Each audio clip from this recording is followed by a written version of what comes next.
It looks like there will soon be more ways than one to get marijuana deliveries in Massachusetts. After the state's Cannabis Control Commission passed new regulations yesterday, there are now two ways to get a license.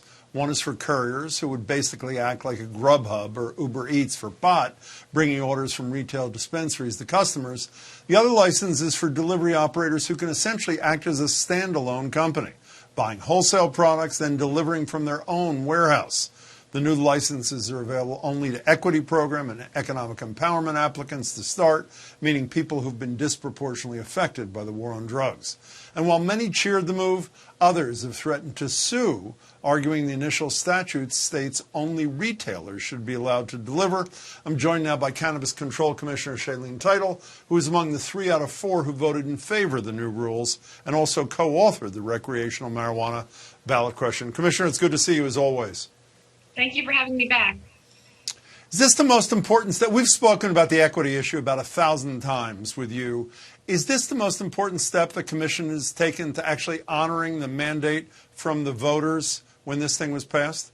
I think it's the boldest and most critical step that we've taken. But as we've talked about a lot on the show, it's only halfway because all of the decisions are in the control of the state and the cities and towns. So now it really is up to the cities and towns to decide whether this becomes equitable and becomes reality or not.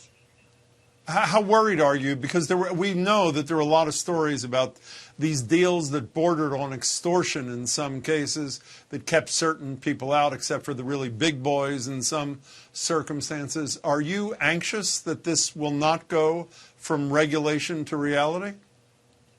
I will say that I am worried enough that I would make a direct appeal right now that if you want to see an equitable industry, if you want to receive delivery of cannabis, if you look at Uber or Facebook or these other companies and you could go back in time and change what the industries look like, that's the opportunity you have now if you talk to your city councilor and you make sure that the local rules are fair.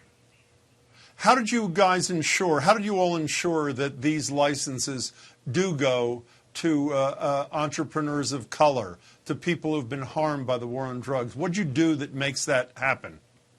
So for the first 3 years, all delivery licenses, both types that you just laid out, will be specifically for people in our equity programs. That is, people from communities that have been disproportionately harmed. But in order to get the license, they also need some form of local approval and, of course, capital and property and a lot of other common barriers. So they definitely have a head start. I'd say we're close to a level playing field here, but it really depends on what happens at the local level. Well, when you say there's a level playing field, but after 3 years, why can't big marijuana undercut these local smaller entrepreneurs, create delivery services, sell at lower prices, even if it's at a loss, to try to drive them out of business? Can they not do that? For 3 years, no. For 3 years, only these equity and economic empowerment businesses will be able to operate in the delivery space. How about after? After that, we have put in our regulations objective criteria as to whether the equity goals are being met. And if they're not, the commission will extend the exclusivity period. Terrific. I mentioned there's been some blowback. Here's part of the statement issued yesterday from the Commonwealth Dispensary Association. To be clear, no one opposes equity, they say. The unfortunate reality is that the creation of these licenses will not meaningfully increase social equity or economic empowerment participation due to the capital and technology required to operate an online retailer. Could you translate that for me? What are they trying to say, whether you agree with it or not? Obviously, I assume you don't. What are they trying to say? Well, I think it's a very fair point to say that there are already very high barriers that these regulations will not fix. And I mentioned them already: capital, property, local approval. But it also gives you a great step forward to be part of an equity program and to have exclusive access to a license. So my advice for other businesses, and there is another trade association, Mass CBA, which is strongly in support. In general, I think good advice for businesses is be welcome to change and innovation and try and try and take advantage of it and thrive in it rather than stopping change, because you'll never be able to stop change. What's the timetable for this? Again, putting aside, which I know is a big put aside, local approval. When could we see the first of these delivery services actually delivering? So we already passed the courier system already, and we've issued about 50 provisional licenses. So that's in progress, like a few months. And then early next year, we'll be releasing the delivery operator license. So from there, it's a question of getting local approval and then us finalizing those licenses and doing the inspections, and then they'll be able to start. So my hope is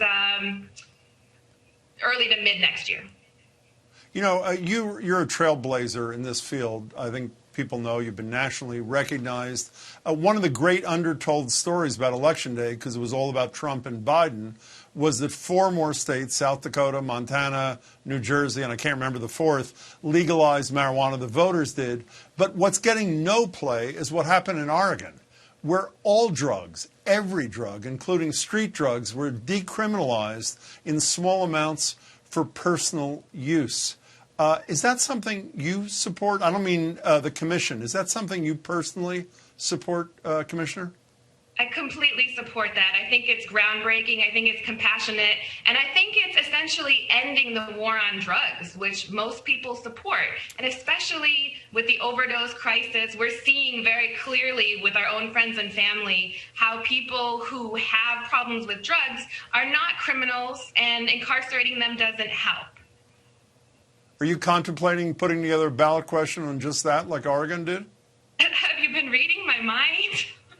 Is that true? You are? I think that eventually it's going to be as popular as marijuana legalization, but it may take some time. So I assume the answer means yes. Commissioner, it's good to see you as always. I hope you stay on the commission. Thanks so much for your time. Thank you so much.